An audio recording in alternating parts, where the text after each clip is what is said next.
Você sabia que dentro do processo da comunidade escolar e do ensino de aprendizagem tem também a questão de toda a parte das neurociências e ciências afim que também podem ajudar muito nesse processo para melhorar o resultado dos estudantes. E muitas vezes esses processos estão ligados em diagnosticar, identificar de fato quais são as dificuldades da criança em relação a questões como oralidade, alfabetização, aí pode entrar questões como psicomotricidade, a grafomotricidade e outras questões e palavras que muitas vezes os pais, os responsáveis e às vezes até os educadores nunca ouviram falar. Ou são termos que podem nos parecer muito difícil. E a conversa vai ser com Jaime Zorzi sobre várias questões ligadas a todos os aspectos da oralidade, entre outros assuntos, porque ele é fonoaudiólogo e também é doutor e pós-doutor em educação. E o Jaime vai começar contando para a gente quais são os principais tópicos que ele pretende abordar para você, educador, professor, médicos de áreas afins, pais e responsáveis. Oi, Admilson. Bom, em primeiro lugar, é um prazer estar aqui com você e podemos falar um pouquinho sobre essa temática. Eu queria acrescentar um pouco do que você falou, logo na sua entrada, a respeito da fonoaudiologia. A fonoaudiologia hoje é uma ciência da linguagem. Eu diria não só da linguagem, das linguagens. Da linguagem oral e da linguagem escrita. Muitos fonoaudiólogos têm servido até mesmo de referência para professores, psicopedagogos, tal, porque a gente aprofundou muito o estudo na área da linguagem escrita, tanto em termos de diagnóstico, como em termos de identificação e tal. E, no meu caso, eu estou mais ligado às abordagens para superar os problemas, né? Como nós podemos tratar essas crianças, né? Na realidade, como é que nós podemos fazer intervenções. O meu tema está muito ligado a essa questão dessa criançada toda, Admilson, que tem limitações no desenvolvimento, pelos chamados transtornos do neurodesenvolvimento. Ou seja, são aquelas condições de déficits que podem, a criança já pode nascer com esses déficits, pode adquiri-los durante algum momento da vida e que caracterizam, por exemplo, a deficiência intelectual, o autismo, a dislexia, a descalculia, os transtornos da linguagem oral, as dificuldades de fala. Então, é um rol de alterações que, normalmente, na época da alfabetização, tem um impacto muito forte. Por quê? Porque apresentam limitações. Limitações cognitivas, limitações pragmáticas, interativas sociais, limitações da própria linguagem. Então, esses são transtornos, chamados transtornos do neurodesenvolvimento. A gravidade deles é muito variável, então temos desde os casos leves até os casos mais graves, e é claro que o próprio progresso na intervenção vai depender muito dessa configuração. Então, a abordagem é a alfabetização, o ensino da leitura e escrita nos transtornos do neurodesenvolvimento. Porque essa criançada, como eu estou dizendo, Admilson, elas desafiam o professor, desafiam a família, desafiam o fonoaudiólogo, o psicopedagogo, o psicólogo, o médico. Por quê? Porque elas têm limitações intrínsecas. Então, nós vamos falar sobre essas limitações. E o que é importante, há uma variedade de aspectos em cada uma dessas alterações do neurodesenvolvimento.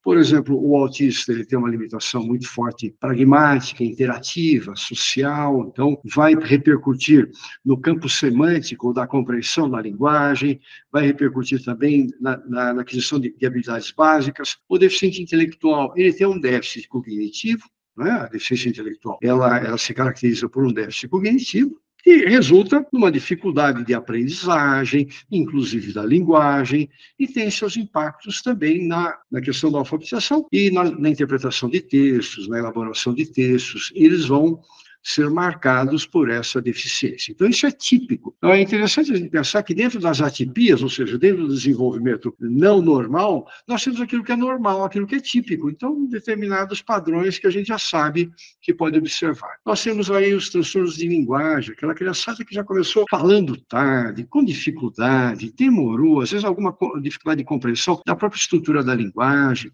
baixo vocabulário, crianças com dificuldades de fala, crianças com dislexia. Então, nós temos aí um rol muito grande de tipos de problemas que desafiam quem vai alfabetizar. Muitas vezes, pais, Jaime, e também os educadores, de uma forma geral, se surpreendem com a grandiosidade das estatísticas quando se começa a diagnosticar, identificar um grande número de ocorrências, né? Igual se citou aí várias questões, TEA, TDAH, e desortografia, descalculia, dislalia e por aí vai, que acabam assustando, principalmente os pais que não estão acostumados com esse tanto de situações. A verdade é que se evoluiu muito em relação a todas essas áreas, tanto médicas quanto da fono, da questão né, do pessoal que trabalha com as psicomotricidades e por aí vai. Essa primeira questão da evolução, eu imagino, deve estar acarretando uma série de estudantes que estão sendo identificados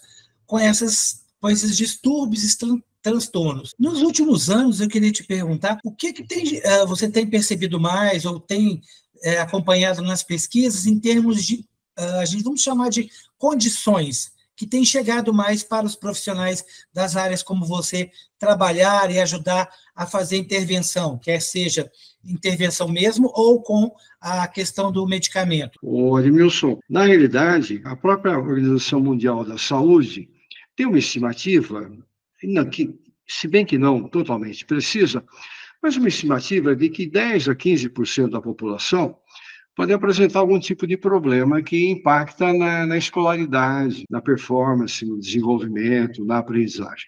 10, 15%. Então, aí nós temos a deficiência intelectual, nós temos o autismo, a surdez, a deficiência visual, a dislexia, a descalculia, os transtornos motores, enfim, aí nós temos os transtornos de linguagem.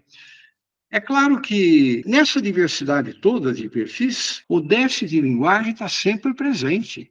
É autista? Tem déficit de linguagem? Tem. É deficiência intelectual? Tem déficit de linguagem? Tem. É disléxico? Tem déficit de linguagem? Tem. Todos eles têm déficit de linguagem. Menos o transtorno motor, que pode ter uma dificuldade, na realidade, na realização motora, na parte gráfica, e o resto pode estar correndo bem. E, embora seja muito difícil de encontrar os casos isolados, né, Denilson? Aquilo que vem assim, purinho, purinho, purinho. Mas tem. Então, o TDAH está muito associado a esses outros transtornos. Às vezes, o TDAH, ele acarreta sintomas que simulam outros transtornos, mas na medida que o TDAH melhora, os outros déficits são secundários. Nem sempre é muito fácil fazer um diagnóstico. O que a gente observa é esse déficit permanente e bastante marcante das funções da linguagem. Agora, o que predomina, olha, eu já trabalhei clinicamente e trabalhei em instituições voltadas para diagnóstico e intervenção de crianças. Então, eu trabalhei no Instituto Cefac, eu dirigi o Instituto Cefac durante 15 anos. Nós tínhamos um atendimento muito amplo na área da fonoaudiologia, muito amplo em todas as vertentes da fonoaudiologia, voz, motricidade orofacial, tinha lá os transtornos da linguagem oral, transtornos da linguagem escrita. Nós éramos uma equipe muito grande, então nós recebíamos crianças que vinham principalmente das escolas, né, de vários lugares de São Paulo. O Instituto era em São Paulo. Nós recebíamos, fazíamos a avaliação e depois fazíamos a intervenção. Então, a avaliação, a gente contava até com outros profissionais de outras áreas para poder nos ajudar no diagnóstico multidisciplinar. E o que predominava é o que a gente chama de dificuldade escolar. O que é a dificuldade escolar? Na realidade, são crianças que têm um potencial de aprendizagem muito bom, né? Elas são capazes de aprender, não tem um déficit primário, nada.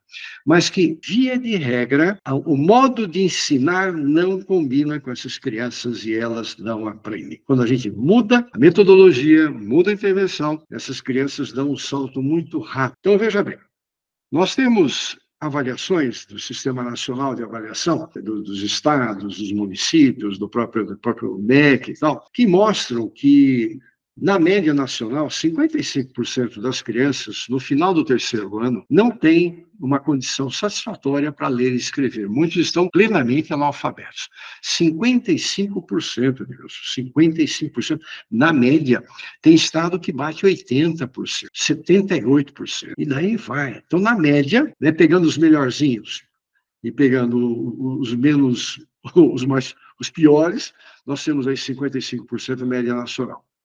Ora, se a OMS diz que 15% é o tanto de população que tem problema, nós temos aí só na média 40% de crianças que podem aprender, não estão aprendendo, e estão no mesmo barco que os outros. Ou seja, a escolaridade não anda, a criançada que perde motivação, que perde interesse, sofrem pra caramba, sofrem muito. O que eu já vi de crianças chorando na minha frente por dizer que não consegue aprender, que é muito difícil, muitas crianças. E já vi muitas dessas crianças que choraram muito, saírem muito satisfeitas quando conseguem sentir que estão aprendendo. Por quê? Porque a gente sabe quais são as competências que têm que ser desenvolvidas, as habilidades. Hoje a gente tem, como você falou, uma fundamentação nas neurociências, nós temos uma base científica, né, das ciências da leitura, dos aspectos cognitivos, sociais, emocionais envolvidos, o que nos permite um diagnóstico mais preciso, talvez daí que a gente comece a ver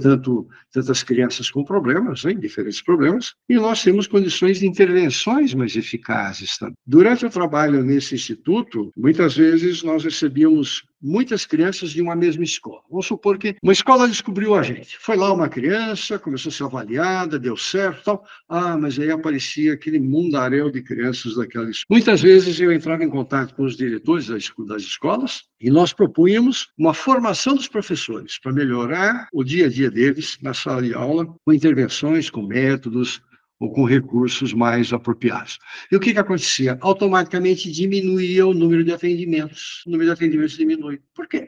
Porque o professor está lá mais bem preparado, mais tranquilo, sabe que tem que ensinar, tem um caminho para ensinar, tal. O que acontece? A criançada aprende mais.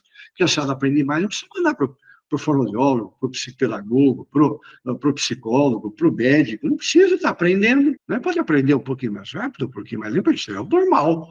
Anormal é todo mundo aprender igual. Isso que é anormal. Né?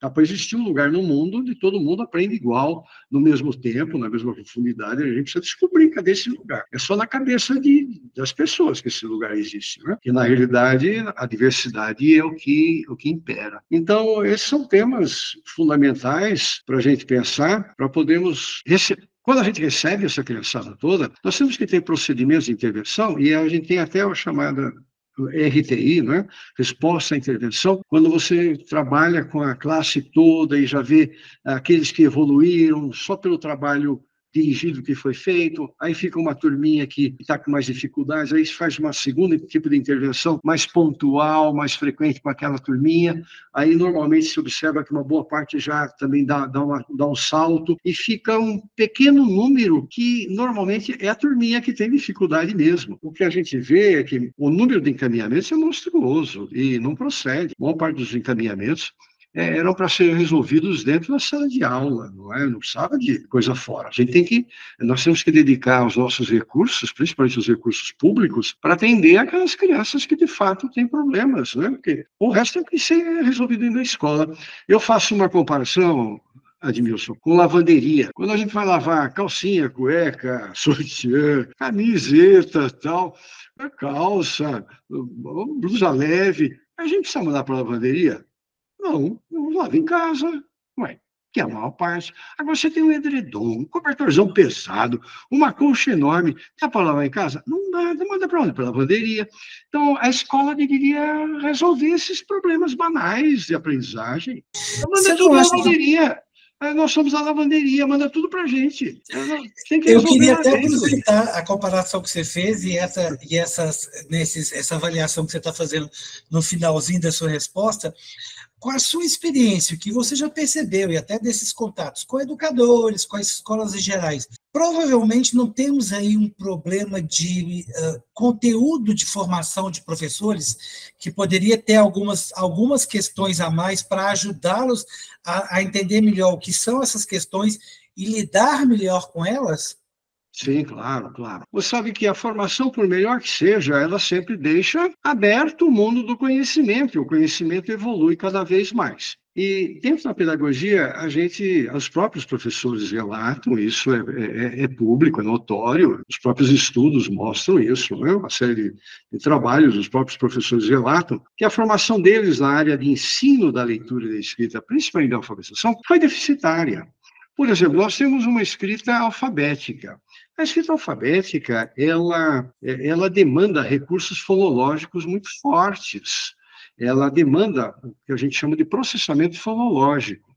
Por que ela demanda processamento fonológico? Que é consciência fonológica, memória fonológica, nomeação rápida de objetos, de cores, de letras, assim, você olhar e rapidamente já ter o nome pronto para dar para aquilo, que é uma habilidade verbal, né, de associação, inclusive, do visual com a resposta verbal, muito, muito importante na hora da leitura. Nós temos algumas competências básicas de correspondência fonema-grafema, de trabalhar a ideia de sílaba, de fonema, e isso, normalmente, na maior parte dos cursos de pedagogia, não está presente.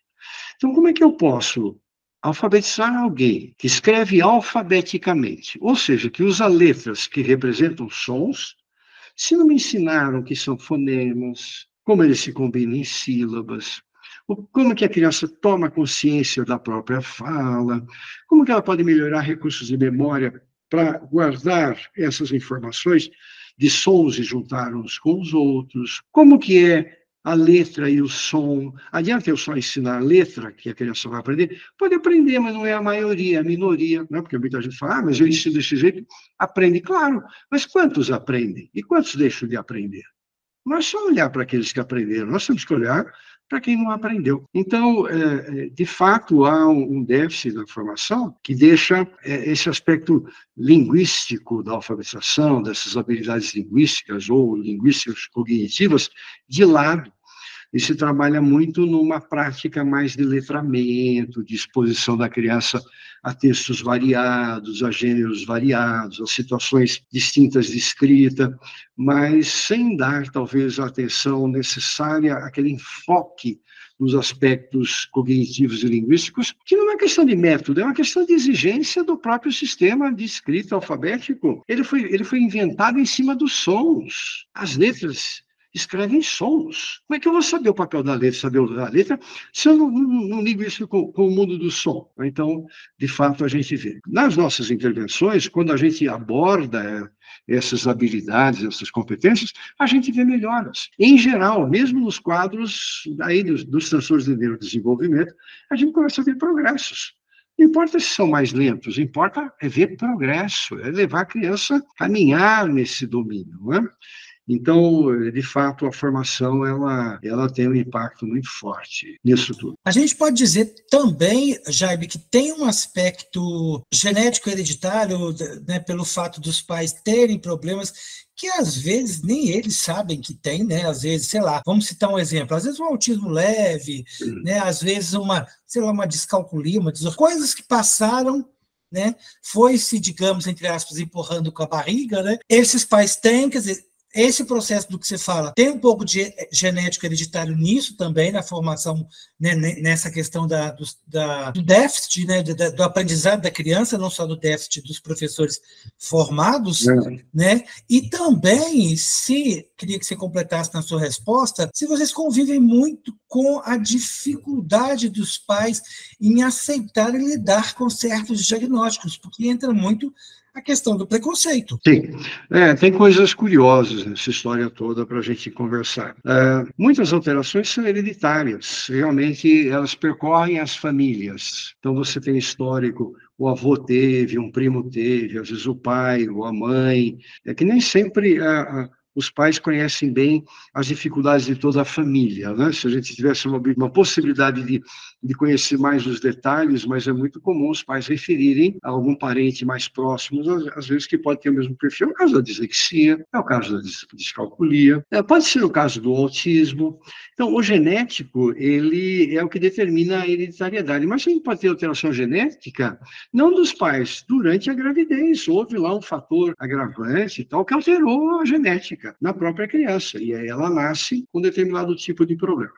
Então, na realidade, o que a gente vê, Admilson, é que todos esses problemas são a base orgânica, a neurofuncional. Tem lá a organização neuromuscular, do neurofuncionamento, cada um com suas características, com as regiões cerebrais mais deficitárias, outras menos, né? Então, nós temos aí toda essa base orgânica mesmo, né? Embora muitos neguem que isso exista, que essas dificuldades existam e tal, a gente pode dizer que há um exagero, talvez, no diagnóstico de muitas crianças. Há um exagero de sair rotulando todo mundo que aparece, né? Como se fosse uma obrigação rotular, né? Como se você mostrasse sua competência na medida que você rotula alguém, na medida que você faz o chamado diagnóstico, né? Então, tem que fazer o diagnóstico. Tem diagnóstico que não é viável naquele momento. O que significa isso começa também a ter um papel importante na relação com os pais. Quando a gente conversa com os pais, apresenta o caso e tal, é bom mostrar que eles se deem conta de quais são as dificuldades que foram observadas, o que aquilo significa, e que antes de fazer o diagnóstico propriamente dito de uma dislexia, por exemplo, que é um quadro comum, a gente vai fazer uma intervenção para ver como reage. Porque uma criança, como eu falei, a dificuldade escolar, que não tem nada, não está aprendendo, tem um monte de características que a outra turminha também tem, que tem problema. Mas no fim das contas, todo mundo se parece. Não estão aprendendo, não estão acompanhando, não estão atentos, estão desinteressados, estão desmotivados. Está tudo com a mesma fachada, embora o interior seja diferente. É como uma casa, todas têm a mesma fachada, na hora que você entra em cada uma delas, você vê uma configuração diferente. A mobília, a organização dos cômodos, tal, quem mora lá dentro, né? Embora a fachada seja tudo igual. Então é importante que a gente conduza os pais para que eles comecem a sentir quais são as dificuldades, como que a criança pode ser ajudada, o que aquilo pode estar indicando, mas é só uma intervenção que, de fato, vai deixar a coisa mais nítida, mais clara. E nós temos também o contrário, viu, Edmilson? Nós temos famílias que pedem para que o profissional dê o diagnóstico de dislexia. Eles insistem num diagnóstico, às vezes até de autista, ou em algum diagnóstico desses transtornos de desenvolvimento. Por quê? Porque eles querem garantir o sistema de inclusão, aquilo que essas crianças dentro da sala de aula têm como recurso, um tutor, alguém que ajude, modificações curriculares ou adaptações curriculares, tal, senão a criança não tem. Agora, a pergunta que a gente se faz é, mas precisa de laudo para as crianças terem direito à inclusão? A nossa Constituição não diz isso. A cabeça de muita gente acha que tem que ter um laudo. Caso contrário, o sujeito não pode ser incluído. Inclusão não é só para quem tem transtorno, inclusão é para todo mundo. Inclusão não é. Se você só bota uma turminha na inclusão, você está excluindo, você tem uma política de inclusão exclusiva. Não é? É um negócio meio maluco. É claro que a criançada com os transtornos do neurodesenvolvimento vão requerer processos de adaptação, de modificação curricular muito mais, talvez, elaborados, muito mais duradouros. Por quê? Porque tem deficiências crônicas. Agora, o restante da criançada também tem direito à inclusão. Então, ele não precisa de um laudo para dar uma atenção diferenciada. E outra coisa importante, os sistemas educacionais que têm mais sucesso no mundo todo, eles têm uma atenção muito grande para a questão aí familiar. Já quando a criança entra na escola, já tem um protocolo, questionário, apontando lá uma série de questões familiares, alguém que apresentou tal problema, ou outro, algum tipo de problema que coloca aquela criança no que a gente chama condição de risco para o desenvolvimento. Não é que ela vai ter problema, mas ela tem um histórico familiar, por exemplo. Tem parente que teve problema. Então, essa criança, ela é uma criança de risco. Então, está lá, a criança demorou para falar, demorou para andar, demorou para isso, demorou para aquilo, ainda não... Porque a gente trabalha muito com a ideia de marcos do desenvolvimento. O que é esperado para cada etapa da vida? O que é o típico? Então, quando a criançada não apresenta, no próprio questionário, os pais estão observando que não alcançou, aquilo já pronto, já bota a criança na categoria de risco. Então, dentro da própria escola, já deve começar programas de intensificar a atenção com essa criança e intensificar a estimulação. Não é para mandar para fora, é dentro da escola. É claro que muitas crianças podem requerer um atendimento especializado, profissional, um fonoaudiólogo, um psicólogo, um psicopedagogo, mas a escola é o lugar privilegiado da aprendizagem. É a escola, é o santuário da aprendizagem, a escola. Não é? Então, nós não podemos fazer a escola o inferno da não aprendizagem. Nós temos que fazer dela o santuário do aprender, e não, né, toda a angústia que a gente tem e a dificuldade que a gente tem. Eu conto para você que a gente lá no Instituto, nós recebíamos crianças a 9, 10 anos de idade. Por quê? Porque essa conversa, né? Não, cada um tem o seu ritmo. Não aprendeu esse ano, aprendeu ano que vem. Não pode acelerar ou querer demais. Deixa cada um no seu tempo. Vai aprendendo de acordo com as hipóteses que vai construindo e tal. E pronto, aí passa-se os anos e a criança não vai para frente, né? Então, esse é um problema bastante grave aí, a falta de atenção que nós temos desde o ensino infantil. Desde lá de baixo, a gente já devia estar acompanhando o desenvolvimento dessas crianças e fazendo as intervenções pedagógicas ou extrapedagógicas na medida das necessidades. A gente sabe que, de uma forma geral, as escolas enfrentam muitas dificuldades, porque as novidades ou entender todos esses processos que você explicou e o quão, né, preparado, estudado você não está, né? Até porque tem todo aí até um pós-doutorado para entender todos esses assuntos sobre isso. E nós observamos muito a dificuldade do professor em lidar com isso no dia a dia, porque ele está na sala de aula, muitas vezes está em 3 turnos, né, levando o trabalho para casa, é prova, é elaboração, lidar com a alfabetização. É possível, por exemplo, as escolas, né, trabalhar talvez, ou o próprio governo colocar esses protocolos lá nos processos, para que venha, né, lá do início, como você disse aí, citou exemplos de grandes processos aí de educação em países, né, que devem funcionar bem, ou, enquanto a gente não tem isso, como fazer isso dentro da estrutura escolar para que a coisa comece a acontecer e talvez fazer toda uma revolução aí nessa primeira fase da escola, né, do processo de aprendizagem. É o que nós gostaríamos de ver acontecendo, né? E isso dependeria, de fato, de uma política educacional que começasse a dar um foco de importância muito maior para o desenvolvimento. E começar a conceber desenvolvimento e o papel da escola de uma maneira talvez diferente do que a gente concebe hoje, né? Então, a gente vê que, até pelas dificuldades de formação do professor, você tem uma etapa, a educação infantil, ela, hoje, ela tem que ser vista como a base do desenvolvimento. A própria BNCC, né, a Base Nacional Comum Curricular, já estabelece metas de competências e habilidades para cada etapa de escolaridade. Já é um progresso. Nós temos uma legislação, a BNCC é uma lei, é um documento que deveria orientar as práticas pedagógicas. Agora, muita coisa que está lá na BNCC é novidade para o professor. Então, tem que haver um preparo. Mas isso é normal, Edmilson. Se eu estou numa empresa, vamos supor que eu trabalho numa empresa. Eu trabalho lá com determinada máquina, por exemplo. Aí a empresa muda o maquinário. Aí eu tenho que me estudar, vou ter que ser preparado, ter que ser formado, começar a compreender aquele novo maquinário.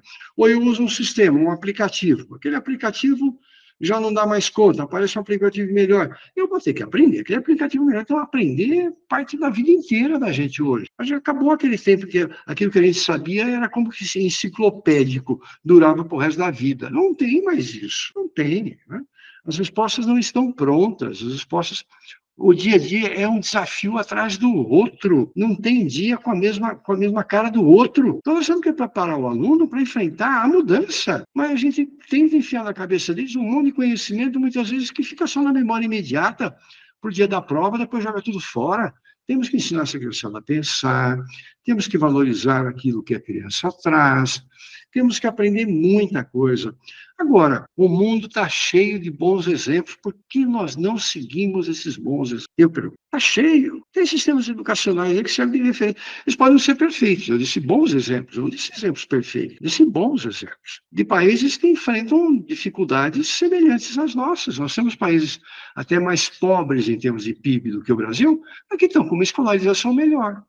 Como é que explica isso? Um país mais pobre, com um rendimento escolar melhor que o nosso, na média, né? O próprio PISA revela isso aí. A avaliação internacional dos estudantes, na hora que a gente olha lá, a gente fica meio desesperado com a situação do nosso ensino aqui, né? E não muda.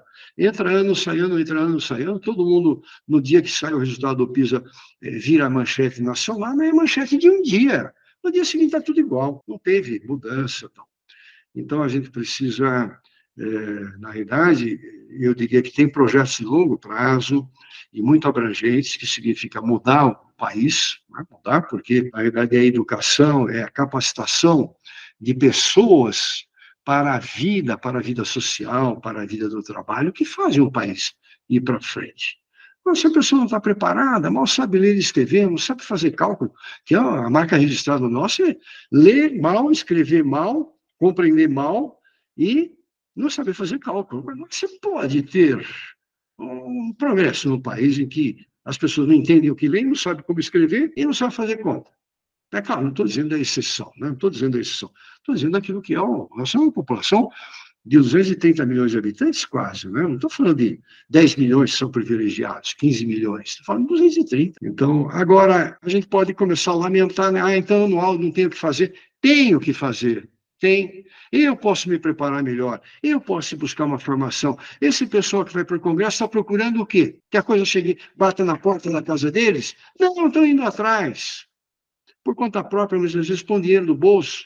Agora, nós temos que ter programas de formação que, de fato, ensinem aquilo que tem que ser ensinado, para que esses professores possam se sentir mais confortáveis. Eu estava num congresso esses dias e um dos temas era a angústia do professor, a saúde mental do professor, que a gente tem que cuidar da saúde mental do professor. Claro, a gente tem que cuidar da saúde mental do professor, e o melhor remédio para a saúde mental do professor, sabe o que é? Ele se sentir ensinando bem, vendo as crianças aprendendo. Isso dá um contentamento, uma satisfação que, nossa, já dá apesar de todas as adversidades, dificuldades, você vê resultado. O duro é quando você entra em qualquer lugar, você trabalha, mas não vê resultado, e os problemas estão lá, e são crônicos e continuam. Então, eu digo, não adianta a gente ficar se lamentando, justificando por essas questões mais amplas que nós temos que pensar de Brasil como um todo. O que eu posso fazer individualmente? Como é que eu posso agir? Como é que eu posso melhorar o meu fazer? E o meu fazer pode ter impacto em 50 crianças, por exemplo, que eu trabalho 25 num período, 25 no outro, ou até mais. Pode ter um impacto de 50. Eu melhorei a vida de 50. Eu fiquei esperando que alguém faça um milagre. Então, nós temos que trabalhar nesses vários planos, o plano individual, o plano mais coletivo, o plano social mais amplo, mas nós temos um compromisso, qualquer que seja a situação, mesmo que tenhamos um governo desfavorável, mesmo que tenhamos um chefe que não ajuda, um diretor que é contra, tal, nós temos como desafio nosso, nessa profissão que a gente se meteu, que é a profissão de desenvolver gente, a gente tem como desafio ir atrás, abrir a cabeça e ir atrás. Mas ir atrás de coisa boa, né? Porque o que tem de porcaria, e eu costumo dizer, Edmilson, o seguinte, se você colocar na internet uma besteira qualquer, mas dá um número de visualizações que é um negócio impressionante, como besteira atrai. Se você colocar uma coisa séria, é assim, 10 visualizações a cada 5 anos. Impressionante.